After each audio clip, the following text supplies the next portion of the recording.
नमस्कार दोस्तों अगर आपको गुजरात टाइटंस और चेन्नई सुपर किंग्स के बीच खेला गया आईपीएल का 29वां और सबसे रोमांचक महामुकाबला पसंद आया हो तो आप इस वीडियो को एक लाइक जरूर करें। इस वीडियो का लाइक टारगेट 400 लाइक्स का है, तो दोस्तों इस वीडियो को आप दिल से लाइक जरूर करें। दोस्तों आईपीएल 2022 के 29वें और एक और रोमांचक महामुकाबले में आईपीएल इतिहास की दो बड़ी टीमें एक दूसरे से भिड़ी। इस बार राशिद खान की गुजरात टाइटंस के सामने रविंद्र जडेजा की चेन्नई सुपर किंग्स की टीम खड़ी थी। इस रोंगटे खड़े कर देने वाले महामुकाबले में गुजरात के कप्तान राशिद खान ने टॉस जीता और पहले गेंदबाजी का फैसला लिया और चेन्नई टीम को पहले बल्लेबाजी के लिए आमंत्रित किया। उसके बाद रनों की बारिश करने के इरादे से चेन्नई के दो दिग्गज ओपनर बल्लेबाज मैदान में उतरे। जी हां, और ऋतुराज गायकवाड़ और रॉबिन उथप्पा के कंधों पर इस महामुकाबले में चेन्नई की टीम को एक बढ़िया ओपनिंग शुरुआत देने की जिम्मेदारी थी।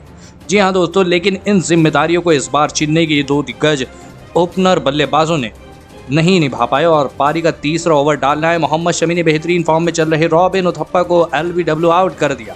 रॉबिन उथप्पा 10 गेंदों में 3 रन बनाकर आउट हो गए। आपको बता दें कि रॉबिन उथप्पा का बड़ा विकेट गिरने के बाद अब बल्लेबाजी करने आए मोइन अली मैदान में उतरे, लेकिन मोइन अली को भी गुजरात के गेंदबाजों ने ज़्यादा देर तक मैदान में टिकने नहीं दिया और पारी का छठा ओवर डालने आए अल्जारी जोसेफ ने मोइन अली को क्लीन बोल्ड कर दिया। मोइन अली 3 गेंदों में 1 रन बनाकर आउट हो गए। लगातार 2 बड़े खिलाड़ियों को गंवाने के बाद अब चेन्नई की टीम दबाव में थी। अब चेन्नई की टीम की तरफ से अंबाती रायडू ऋतुराज गायकवाड़ का साथ देने मैदान में उतरे और फिर यहां से अंबाती रायडू और ऋतुराज गायकवाड़ ने चेन्नई की डगमगाई पारी को संभाला। ऋतुराज गायकवाड़ और अंबाती रायडू की जोड़ी ने अपनी साझेदारी की शुरुआत धीमी करी, लेकिन एक बार सेट हो जाने के बाद दोनों ने गुजरात के गेंदबाजों पर चमके चौके छक्के लगाना शुरू कर दिया। दोस्तों खास करके इस मुकाबले में ऋतुराज गायकवाड़ अपने पुराने फॉर्म में दिखाई दिए। इस साल सभी मुकाबलों में ऋतुराज गायकवाड़ बहुत ही खराब फॉर्म में दिखे थे, लेकिन इस महामुकाबले में ऋतुराज गायकवाड़ ने बेहतरीन बल्लेबाजी करके दिखाई। इसी बीच ऋतुराज गायकवाड़ ने अपना अर्धशतक भी पूरा कर लिया।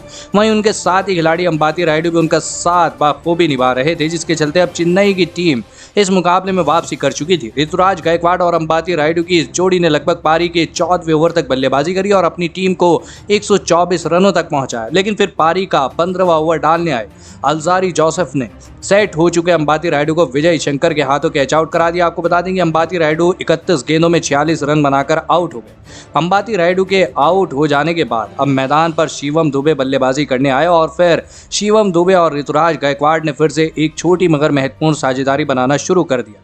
लेकिन फिर पारी के 17वें ओवर में चेन्नई की टीम को एक बड़ा झटका लगा। पारी के 17वें ओवर डालने आए यश दयाल ने बेहतरीन फॉर्म में दिख रहे ऋतुराज गायकवाड़ को अभिनव मनोहर के हाथों कैच आउट करा दिया। आपको बता दें कि ऋतुराज गायकवाड़ 48 गेंदों में 73 रन बनाकर आउट हो गए। ऋतुराज गायकवाड़ एक गलत मौके पर आउट हो गए थे, जिसके चलते अब नए बल्लेबाज रविंद्र जडेजा के कंधों पर चेन्नई की टीम को एक बड़े लक्ष्य तक पहुंचाने की एक बड़ी जिम्मेदारी थी और फिर अंत में शिवम दुबे और कप्तान रविंद्र जडेजा की इस जोड़ी ने गजब की बल्लेबाजी करके दिखाई, जिसमें रविंद्र जडेजा अपने बेहतरीन फॉर्म में दिखाई दिया और इसी के चलते चेन्नई की टीम ने 169 रनों का एक विशाल लक्ष्य गुजरात की टीम के आगे रखा। उसके बाद चेन्नई से मिले 170 रनों के विशाल लक्ष्य का पीछा करने गुजरात के दो दिग्गज ओपनर बल्लेबाज मैदान में उतरे। इस बार रिद्धिमान साहा और शुभमन गिल की जोड़ी गुजरात की पारी का आगाज करने मैदान में उतरी, लेकिन चेन्नई की घातक गेंदबाजी के आगे गुजरात की ओपनिंग जोड़ी ज्यादा देर तक नहीं टिक पाई और पारी के पहले ही ओवर में गेंदबाजी डालना है मुकेश चौधरी ने बेहतरीन फॉर्म में चल रहे शुभमन गिल को रॉबिन उथप्पा के हाथों कैच आउट करा दिया। शुभमन गिल बिना खाता खोले ही आउट हो गए, तो वहीं उनके तुरंत ही बाद बल्लेबाजी करना है विजय शंकर को भी महेश तीक्षाना ने महेंद्र सिंह धोनी के हाथों कैच आउट करा दिया। विजय शंकर भी बिना खाता खोले ही आउट हो गए। लगातार 2 बड़े खिलाड़ियों के आउट होने के बाद अब गुजरात की टीम बड़े दबाव में थी। अब मैदान पर अभिनव मनोहर बल्लेबाजी करने मैदान में आए, लेकिन फिर अभिनव मनोहर को भी महेश तीक्षाना ने मोइन अली के हाथों कैच आउट करा दिया। जी हां दोस्तों, और गुजरात की टीम को पूरी तरह बैकफुट पर धकेल दिया। अभिनव मनोहर 12 गेंदों में 12 रन बनाकर आउट हो गए। लगातार 3 विकेट गिरने के बाद अब चेन्नई की गेंदबाजी गुजरात की बल्लेबाजी पर हावी होती दिखाई दे रही थी। अब मैदान पर बल्लेबाजी करने डेविड मिलर आ चुके थे और फिर यहां से डेविड मिलर और रिद्धिमान साहा ने थोड़ी देर के लिए गुजरात की डगमगाई पारी को संभाला, लेकिन फिर पारी के 8वें ओवर में गेंदबाजी डालने आए रविंद्र जडेजा ने सेट हो चुके रिद्धिमान साहा को ऋतुराज गायकवाड़ के हाथों कैच आउट करा दिया। रिद्धिमान साहा 18 गेंदों में 11 रन बनाकर आउट हो गए। आपको बता दें कि रिद्धिमान साहा का बड़ा विकेट गिरने के बाद अब गुजरात की टीम की तरफ से राहुल तेवतिया बल्लेबाजी करने मैदान में उतरे और फिर राहुल तेवतिया के साथ मिलकर विस्फोटक बल्लेबाजी कर रहे डेविड मिलर ने ने गुजरात की डगमगाई पारी को संभाला और एक अहम साझेदारी बनाना शुरू कर दिया। इसी बीच डेविड मिलर ने अपना अर्धशतक भी पूरा कर लिया, लेकिन उनके साथ ही खिलाड़ी राहुल तेवतिया ज़्यादा देर तक मैदान में नहीं टिक पाए और पारी के 13वें ओवर में गेंदबाजी डालने आए डीजे ब्रावो ने राहुल तेवतिया को रविंद्र जडेजा के हाथों कैच आउट करा दिया। आपको बता दें कि राहुल तेवतिया 14 गेंदों में 6 रन बनाकर आउट हो गए। वहीं राहुल तेवतिया का बड़ा विकेट गिरने के बाद अब गुजरात की टीम पूरी तरह दबाव में चली गई थी। अब गुजरात की टीम की तरफ से राशिद खान बल्लेबाजी करने मैदान में उतरे और अब गुजरात की टीम को आखिरी 5 ओवरों में 62 रनों की आवश्यकता थी और गुजरात की आखिरी उम्मीद यानी डेविड मिलर अभी भी मैदान में बल्लेबाजी कर रहे थे। डेविड मिलर खतरनाक फॉर्म में दिखाई दे रहे थे और फिर डेविड मिलर ने राशिद खान के साथ मिलकर इस पारी के 16वें ओवर में 10 रन निकाल लिए, जिसके चलते अब गुजरात की टीम को जीत के लिए 24 गेंदों में 52 रनों की आवश्यकता थी। लेकिन पारी का 17वां ओवर डालने आए ड्वेन ब्रावो ने अपने इस ओवर में केवल 4 रन दिए, जिसके चलते अब गुजरात की टीम को जीत के लिए आखिरी 3 ओवरों में 48 रनों की आवश्यकता थी। एक समय पर ऐसा लग रहा था कि गुजरात की टीम ये मुकाबला आसानी से हार जाएगी और चेन्नई की खतरनाक गेंदबाज राशिद खान और डेविड मिलर की इस जोड़ी को धूल चटा देंगे, लेकिन दोस्तों हुआ इसके उल्टा ही। और पारी का 18वां ओवर डालने आए क्रिस जॉर्डन की इस ओवर में राशिद खान ने विस्फोटक बल्लेबाजी करते हुए महेंद्र सिंह धोनी के पूरे प्लान की धज्जियां उड़ा दी और इस 18वें ओवर में 25 रन निकाल लिए, जिसके चलते अब गुजरात की टीम को जीत के लिए आखिरी 2 ओवरों में 23 रनों की आवश्यकता थी। राशिद खान की खतरनाक बल्लेबाजी ने इस मुकाबले को बहुत ही ज़्यादा रोमांचक बना दिया था।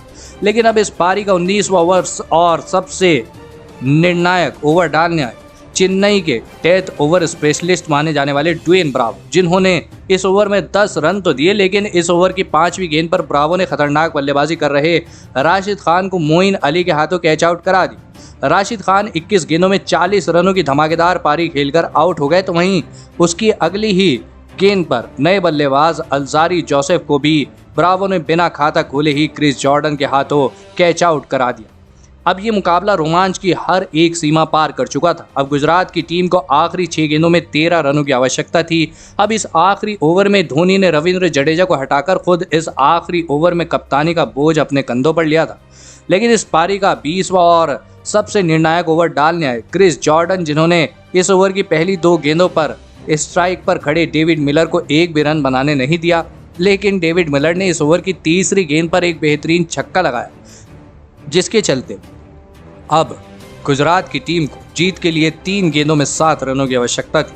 लेकिन फिर इस ओवर की 4थी गेंद पर क्रिस जॉर्डन ने एक बड़ी गलती कर दी और इस ओवर की 4थी गेंद पर क्रिस जॉर्डन ने डेविड मिलर को कमर के ऊपर फुल गेंद डाली, जिसके चलते उसे 9 बॉल करार दिया गया और इस वजह से अब गुजरात की टीम को जीत के लिए आखिरी 3 गेंदों में 6 रनों की आवश्यकता थी, जहां पर डेविड मिलर इस ओवर की 4थी गेंद पर बेहतरीन चौका लगा के चेन्नई की टीम को पूरी तरह बैकफुट पर ढकेल दिया। अब गुजरात की टीम को जीत के लिए 2 गेंदों में 2 रनों की आवश्यकता थी और फिर इस ओवर की 5वीं गेंद पर डेविड मिलर ने 2 रन निकालकर इस रोंगटे खड़े कर देने वाले मुकाबले में चेन्नई की टीम को 3 विकेट से धूल चटा दी। दोस्तों, इस रोंगटे खड़े कर देने वाले महामुकाबले में डेविड मिलर की विस्फोटक बल्लेबाजी ने गुजरात की टीम को इस महामुकाबले में जीत दिला दी। दोस्तों, डेविड मिलर ने इस मुकाबले में 51 गेंदों में 94 रनों की मैच जिताऊ पारी खेली और इसी के चलते गुजरात की टीम इस लगभग हारे हुए मुकाबले में जीत गई।